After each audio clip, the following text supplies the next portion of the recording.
Hey everybody, it's Jason Blaha here, and today I want to chat with you guys a little bit about something that doesn't get discussed enough, and that's most people really want to spend too many days a week actually lifting weights.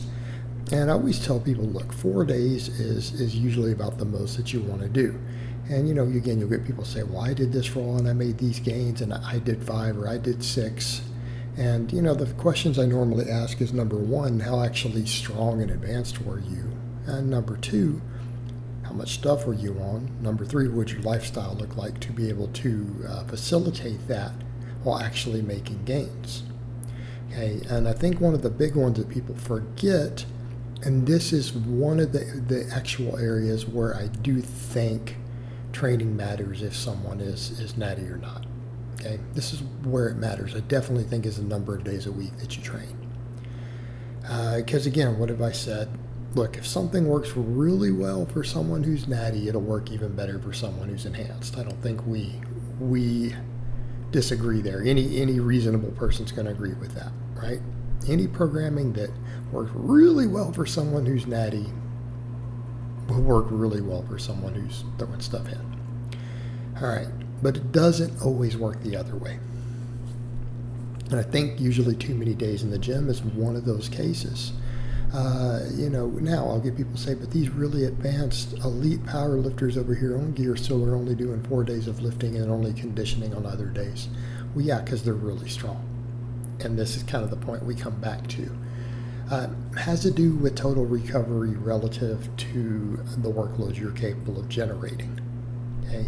When people are very weak relative to their recovery, meaning you're not real strong, getting plenty of sleep, even if you're not on anything, you're getting a good amount of sleep, you're getting a lot of food in, you can handle a lot more. I'm not saying it's ideal, but you can handle more.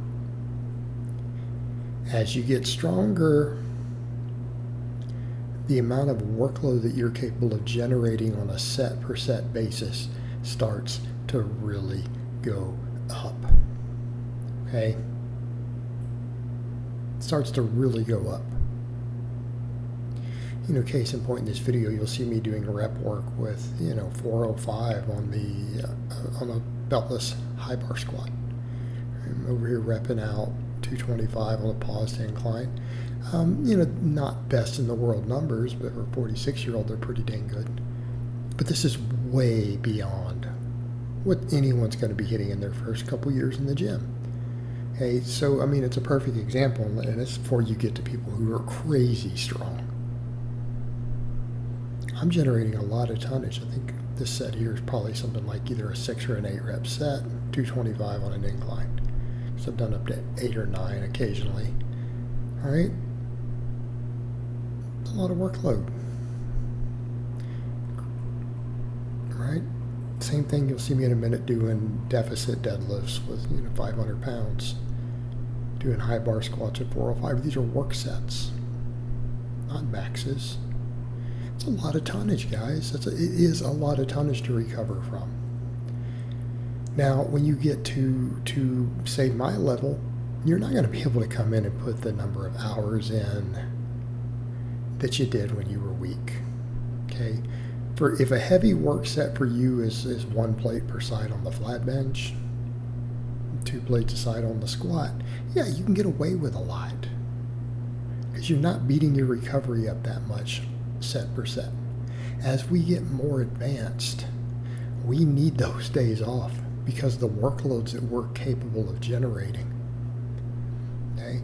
Once you're capable of squatting 450, once you're capable of squatting 500 pounds, once your deadlift's up into the 500s, once your bench is above 300, you can generate a lot of fatigue off of a single work set of big exercises. Generate a lot of stimulus, there's a lot of fatigue. What happens you start doing that sort of workload 3 or 4 days every week? Yeah, you can handle some smaller stuff after a few really high quality big sets. You can handle some small exercises. Yeah, you can come in and do a bunch of curls and get away with it. How many sets of weighted chins are you going to do though? Right? I can get away with a fair amount of these curls. It's only 135. away with a lot of that. I'm not going to get away with a bunch of sets of heavy rows or chins. I'm not going to get away with a bunch of sets of deadlifts or squats or even leg presses. My God, let's set that aside. Don't even have to get to the big axial loading lifts. Let's go with even some of the machine stuff. How many sets of leg presses do you think you're going to be able to handle before you can't recover from it? Okay, you see the point? We need days off. You have to have those days off from the lifting. And if you don't, then you don't recover adequately. And if you're not recovering adequately, you're not growing. Now, as people get more advanced, you can do a lot of stuff. We can start looking at stimulus to fatigue. We can look at improving lifestyle factors, getting more sleep, getting better nutrition, adding more protein to your diet, massages, whatever you need to do, hot baths. Then eventually people get into taking illicit substances, and then they take more of them, and then they take a little bit more of them. Okay, oftentimes all of this is chasing recovery. And what I'm telling people is if you get in and you train really hard and really effective, you're going to be better in the long term if you take some days off. You don't need to be trying to live in the weight room. Okay? My workouts are about, an hour and a half, 4 days a week. And I'm 46 years old. Now, I may not be the biggest or the strongest guy on earth by any stretch of the imagination. Compared to my age bracket, even among serious lifters, I'm definitely up there. Still not the best, but I'm in the top tier for guys over 45. Again, not saying I'm the best. There are definitely bigger and stronger, more jacked guys than me. But I'm doing pretty decent. I deadlift over 600 pounds. I'm about 220 right here in these. I'm cutting as I'm doing these. I'm going to get leaner, but I'm about 220 here. At an acceptable body fat. All right. See where we're going with this is 4 days a week, and this is a lot. Like, I have to really sleep and eat well to be able to handle this. I have to.